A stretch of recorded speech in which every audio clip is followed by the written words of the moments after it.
Hello everyone, this is Baljeet Singh and you are watching my YouTube channel Baba Bachu English class. Guys, आज के इस video में हम बात करेंगे प्राइमरी एक्टिव वर्ब जिनको एक्टिव वॉइस से पैसिव वॉइस में किस प्रकार से चेंज किया जाता है। मीन्स जिन प्राइमरी एक्टिव वर्ब से बने हुए सेंटेंसेज जो एक्टिव वॉइस के हैं उनको आप कैसे पैसिव वॉइस में चेंज करेंगे। कुछ प्राइमरी एक्टिव वर्ब्स यहाँ लिखी हुई हैं, जैसे कि बी के रूप में लिखा हुआ है is to, am to, are to, was to, were to, has to, have to, had to and shall have to, will have to। Guys, इनसे संबंधित जो भी एक्टिव वॉइस सेंटेंसेज है उनको हम पैसिव वॉइस में कैसे चेंज करेंगे समझने जा रहे हैं। जैसा कि सिंपल सेंटेंस के रूप में आपको नज़र आ रहे हैं, हमारे पास 3 सेंटेंस हैं। I am to write a book, बिल्कुल उसी तरीके से उसी फॉर्मूले को प्रयोग करते हुए यूज करते हुए हम इन सेंटेंसेज को भी एक्टिव से पैसिव में चेंज करेंगे।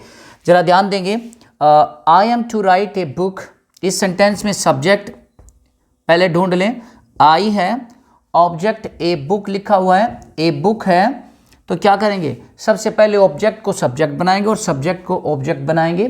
पैसिव सब्जेक्ट के नंबर और पर्सन्स को देखकर, जैसे is to, am to, are to का प्रयोग हुआ है, एम टू मतलब is to, am to, are to, be का प्रेजेंट रूप के अनुसार, मतलब नंबर ऑफ पर्सन्स को देखना है सब्जेक्ट के, जो कि ऑब्जेक्ट के रूप में आपको एक्टिव में मिलेगा और पैसिव में जो पैसिव सब्जेक्ट के रूप में मिलेगा।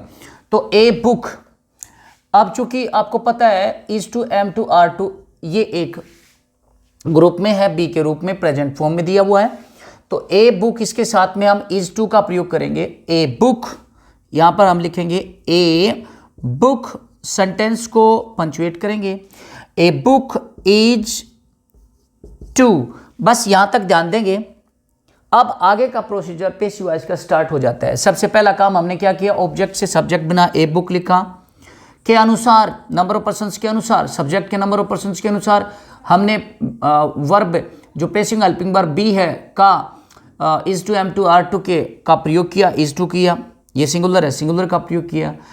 इन सभी से बने हुए जो भी सेंटेंसेज है उनके साथ बी का प्रयोग करना है, प्लस थर्ड फॉर्म लगा देनी है। उसी तरह से हम क्या लिखेंगे, a book is to be, यहां पर हमने बी लिखा, राइट जो वर्ब है थर्ड फॉर्म बना देंगे, रिटर्न, WRITTEN, ऐसे लिखें, रिटर्न बाय। अब जो नॉमिनेटिव केस में सब्जेक्ट है आई, उसका ऑब्जेक्टिव केस क्या हो जाएगा, मी, अंत में फुल स्टॉप। ये हमने एक सेंटेंस ट्रांसलेट किया। बिल्कुल इसी तरह से नेक्स्ट देखेंगे, she has to sing a song, इसमें आपका जो सब्जेक्ट है वो सी है, ऑब्जेक्ट है वो आपका एक सॉन्ग है। उसी तरह से हम ध्यान देंगे, ऑब्जेक्ट का सब्जेक्ट बना रहे हैं, ए सॉन्ग। अब हैज़ टू, हैव टू, यहाँ पर लिखा हुआ हैज़ टू, हैव टू, ये दोनों ही जो है एक ग्रुप है, सिंगुलर के लिए हैज़ टू का प्रयोग किया जाता है, प्लूरल के लिए आई वी और प्लूरल के लिए हैव टू का प्रयोग किया जाता है।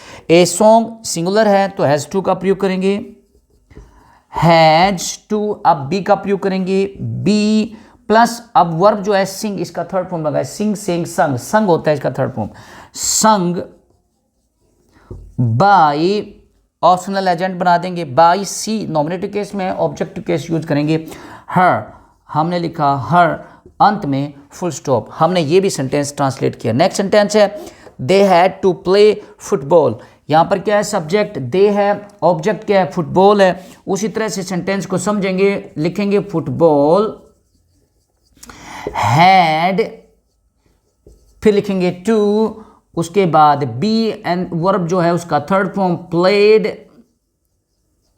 अब बाय का प्रयोग करना है, एंड देन नॉमिनेटिव केस में आपका पर्सनल प्रोनाउन थर्ड पर्सन जो प्लूरल आया हुआ है उसका आपने ऑब्जेक्टिव केस बनाया, दे, देयर, देम, देम होता है तो हम यह लिखेंगे देम और अंत में फुल स्टॉप।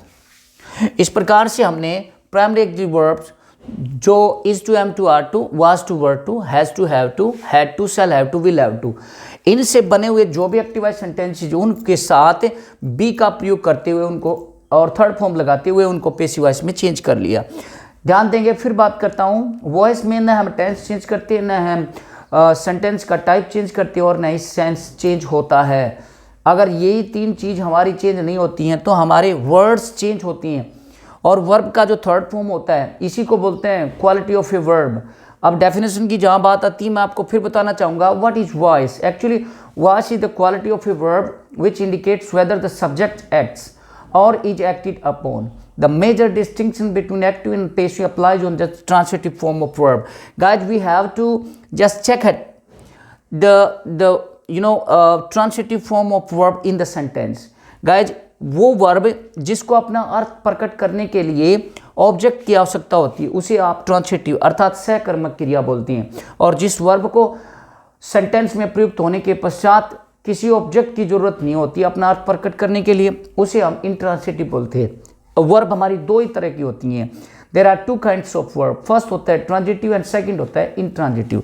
तो यहाँ पर हम देखेंगे सभी ट्रांजिटिव फॉर्म ऑफ वर्ब्स जो हैं उनका हम एक्टिव से पैसिव बनाते जा रहे हैं। गाइस, इस प्रकार के जो भी सेंटेंसेज हैं, जैसे आपने कहा I shall have to learn a poem will have to be learned by me, तो यहाँ पर जैसे shall have to will have to का भी प्रयोग हुआ है तो भी आपने बिल्कुल यही फार्मूला अप्लाई करना है, इनके साथ बी एंड थर्ड फॉर्म का प्रयोग कर देंगे और एक्टिव से पैसिव से इजीली बना लेंगे। अगर मैं स्ट्रक्चर की बात करूं तो स्ट्रक्चर में क्या है, passive subject plus passive primary auxiliary verb, आप ये भी बोल सकते हैं primary auxiliary verb plus be plus third form of verb plus optional agent और अंत में फुल स्टॉप। जिस तरह का सेंटेंस है उसी तरह का सेंटेंस हम एक्टिव से पैसिव में चेंज करेंगे।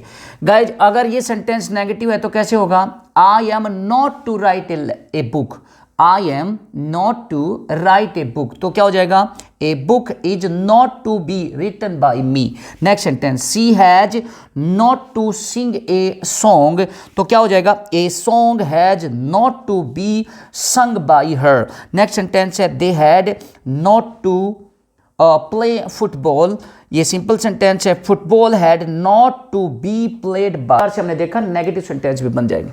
अगर इंटरोगेटिव सेंटेंस है, मीन्स मेरा कहने का क्या मतलब है कि जब सिंपल सेंटेंस बन सकता है प्राइमरी ऑक्सिलरी वर्ब का तो नेगेटिव भी होगा, इंटरोगेटिव भी होगा, इंटरोगेटिव नेगेटिव भी होगा, इंटरोगेटिव इंफॉर्मेटिव भी होगा और इंटरोगेटिव इंफॉर्मेटिव नेगेटिव सेंटेंस भी होगा। तो गाइज, इनसे पहले वाले जितने भी मेरे वीडियोज हैं वॉइस वाले चैप्टर में उसमें हम बना चुके हैं। आई होप कि आपको ये समझ में आया हो। Thank you for watching my YouTube channel.